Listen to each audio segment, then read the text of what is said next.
J'ignorais encore que de mon grand désespoir sortirait le plus grand des cadeaux.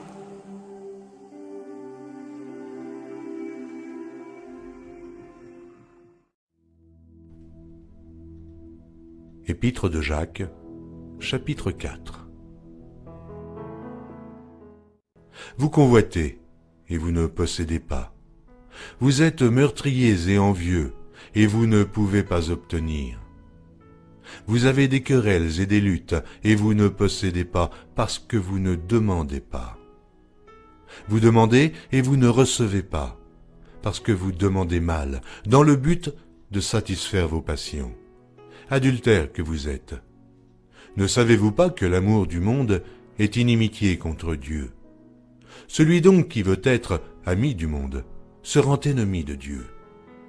Croyez-vous que l'Écriture parle en vain? C'est avec jalousie que Dieu chérit l'Esprit qu'il a fait habiter en nous. Soumettez-vous donc à Dieu, résistez au diable et il fuira loin de vous. Approchez-vous de Dieu et il s'approchera de vous. Nettoyez vos mains, pécheurs.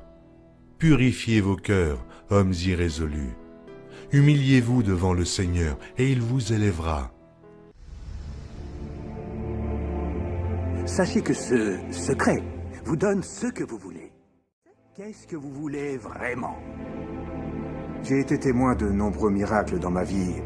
Miracles financiers, miracles de guérison physique, guérison mentale et en matière de relations.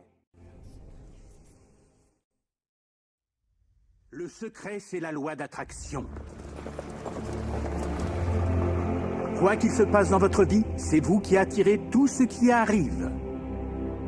Et vous l'attirez par la seule force des images mentales que vous créez dans votre esprit. Tout ce à quoi vous pensez, tout ce qui se forme dans votre esprit est attiré vers vous. Et c'est votre tour maintenant de découvrir le secret.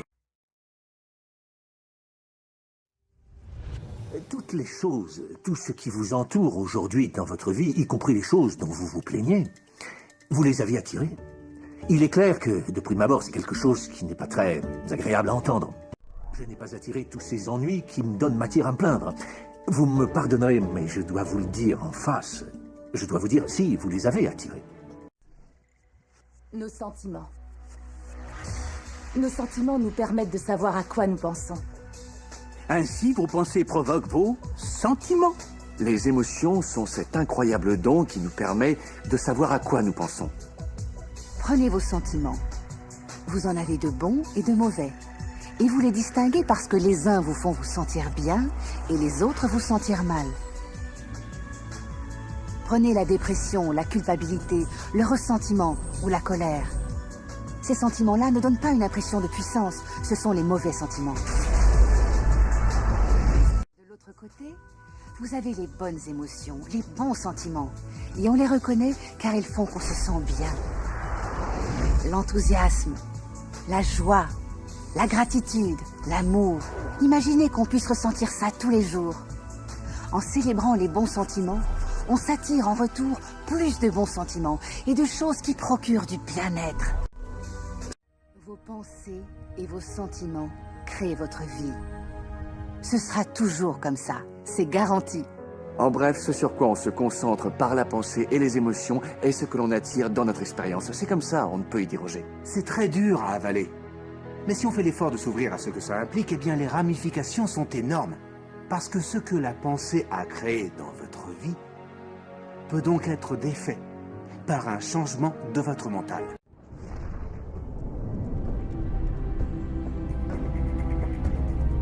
Que voulez-vous vraiment? Asseyez-vous et écrivez-le sur une feuille de papier. Écrivez-le au présent de l'indicatif. Vous pourriez commencer par « Je suis si heureux et si reconnaissant maintenant que… » et ensuite expliquer comment vous voulez que soit votre vie, dans tous les secteurs. Que voulez-vous vraiment? Que l'Éternel t'exauce au jour de la détresse, que le nom du Dieu de Jacob te protège. Qu'il te donne ce que ton cœur désire et qu'il accomplisse tous tes desseins. Nous nous réjouirons de ton salut, nous lèverons l'étendard au nom de notre Dieu. L'Éternel exaucera tous tes vœux. Nous invoquons le nom de l'Éternel notre Dieu. Eux ils plient et ils tombent. Nous tenons ferme et restons debout. Que voulez-vous vraiment? La deuxième étape, c'est croire. Croire que c'est déjà à vous.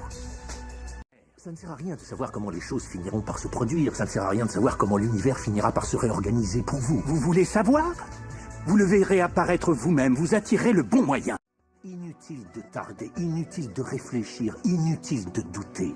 Quand l'occasion se présente, quand l'élan est là, quand le mouvement intuitif est aussi au rendez-vous, agissez.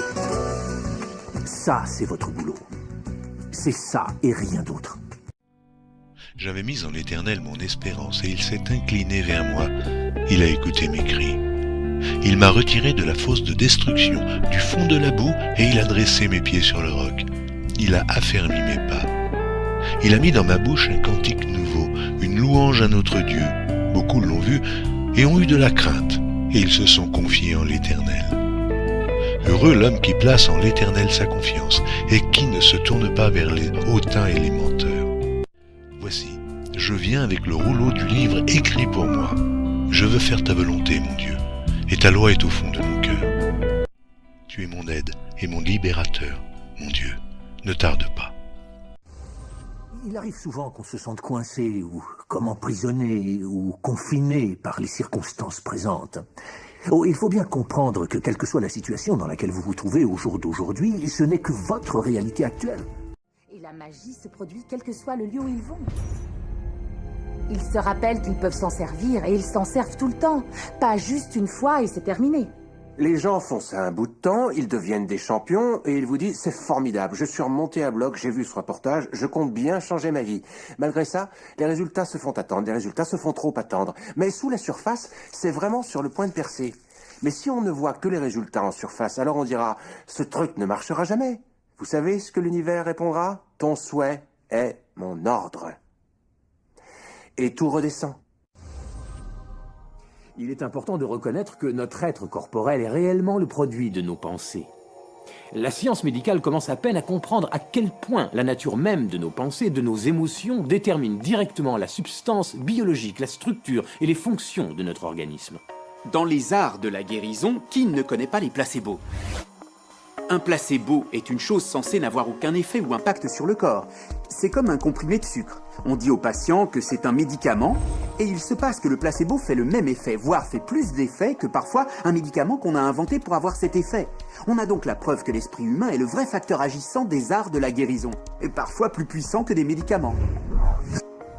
Si une personne se trouve confrontée à une maladie et qu'elle se demande si elle n'a pas intérêt à explorer en quoi sa vie mentale en est l'origine, en rejetant la médecine, si son état est très grave et que sa maladie pourrait même lui être mortelle, il est évident que la médecine est le choix qui s'impose pendant qu'on explore ce qui se passe dans le mental. Il ne s'agit pas de rejeter la médecine, chaque forme de traitement a sa place. L'univers est un chef-d'œuvre d'abondance, de bonne santé et de bien-être. Quand on s'ouvre pour sentir l'abondance de l'univers, on ressent la merveille, la joie, la félicité. On ressent toutes les grandes choses que l'univers a pour nous. La bonne santé, la bonne fortune, la bonne nature. Quand on se ferme avec des pensées négatives, on ressent l'inconfort, on ressent les maux, on ressent les douleurs. On aborde chaque nouvelle journée comme une épreuve très douloureuse. Connaissez-vous des gens qui ont eu des maladies en phase terminale? Arrêtez-vous sur ce mot « maladie » avec un tiret au milieu. Un corps malade est un corps mal aidé. Il y a énormément, des milliers de diagnostics différents en médecine. Ils n'indiquent que les maillons faibles et il n'existe toujours qu'une cause unique, le stress. Quand on fait super trop de stress à une chaîne, quand on fait super trop de stress à un système, le maillon le plus faible lâche. Notre physiologie crée la maladie qui est un vrai feedback, grâce auquel on découvre qu'on vit des choses déséquilibrées, que nous sommes sans amour, qu'on n'est pas reconnaissant. Cette expression du corps à travers ces symptômes ne doit donc pas nous faire peur. On me pose fréquemment la question suivante. Quand une personne a manifesté une maladie dans son temple corporel ou qu'elle souffre d'un réel inconfort dans sa vie, est-ce que le pouvoir de la pensée positive peut y remédier? Je réponds que c'est absolument certain. Le 23 novembre dernier, on m'a diagnostiqué des métastases au sein. J'ai choisi de croire de tout mon cœur, avec toute ma foi, que j'étais d'ores et déjà guérie. Durant toute la journée, vraiment en permanence, je répétais merci pour ma guérison. Encore et encore et encore, merci pour ma guérison. Je croyais du fond du cœur que j'étais guérie. Je me voyais comme si jamais le cancer n'avait envahi mon corps. Une des choses que j'ai faites pour me guérir, ça a été de regarder des films très drôles. Je ne faisais que ça, rire, rire, rire. Je ne pouvais accepter le moindre stress dans ma vie, parce que je savais que le stress est une des pires choses quand on essaie de guérir. Depuis le jour du diagnostic qui était le 23 novembre jusqu'au jour de ma guérison complète, définitive, il ne s'est pas passé plus de 3 mois. Et cela sans traitement en rayon ni chimiothérapie. Nous sommes équipés d'un fabuleux programme qui gère notre auto-guérison. Vous avez une plaie? Elle cicatrise d'elle-même. Une infection bactérienne? Le système immunitaire intervient, détruit ces bactéries et vous guérit. Le système immunitaire est fait pour amener à l'auto-guérison. Une maladie n'a aucune chance de subsister si l'esprit lui oppose un corps émotionnellement sain. Votre corps élimine des millions de cellules à chaque seconde. Et il en crée de même des millions de nouvelles. Concrètement, des pièces de notre corps sont remplacées chaque 24 heures. D'autres pièces tiennent plusieurs mois, d'autres pièces tiennent plusieurs années. Mais en l'espace de quelques années, nous avons un bel organisme flambant neuf. Si vous avez une maladie et que vous vous focalisez dessus et que vous en parlez à la première occasion, vous êtes sûr de créer plus de cellules malades. Regardez-vous vivant dans un corps parfaitement sain. Laissez le docteur s'occuper de la maladie. Et vous aussi à présent. Et plus vous l'utiliserez, mieux vous le comprendrez. Vous êtes arrivé à un carrefour de votre vie, simplement parce qu'une chose en vous ne cessait de répéter « Tu mérites d'être heureux ». Vous êtes né pour ajouter de la valeur à ce monde, pour être simplement le meilleur que vous pouvez être.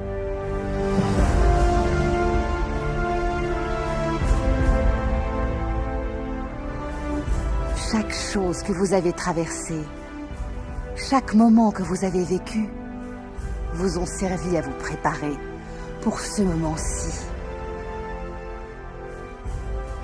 À présent, vous comprenez que vous êtes le créateur de votre destinée.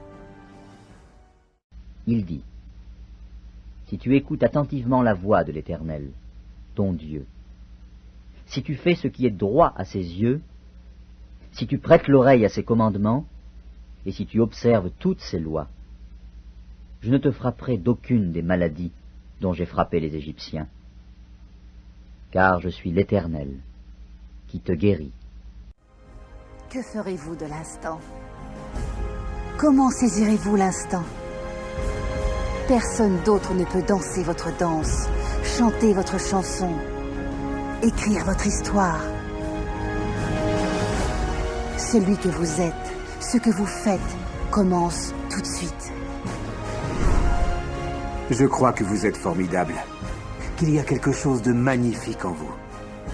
Quoi qu'il vous soit arrivé dans votre vie, que vous vous croyez jeune ou que vous vous croyez vieux, au moment où vous commencez à penser correctement, quelque chose à l'intérieur de vous, un pouvoir à l'intérieur de vous plus grand que le monde, va commencer à émerger.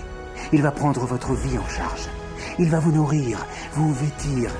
Il va vous guider, vous protéger, vous diriger, soutenir jusqu'à votre existence, si vous le laissez faire. S'il y a une chose dont je suis sûr, c'est celle-là. Mon âme bénit l'Éternel. C'est lui qui pardonne toutes tes iniquités, qui guérit toutes tes maladies. C'est lui qui délivre ta vie de la fosse, qui te couronne de bonté et de miséricorde. C'est lui qui rassasie de bien ta vieillesse, qui te fait rajeunir comme l'aigle.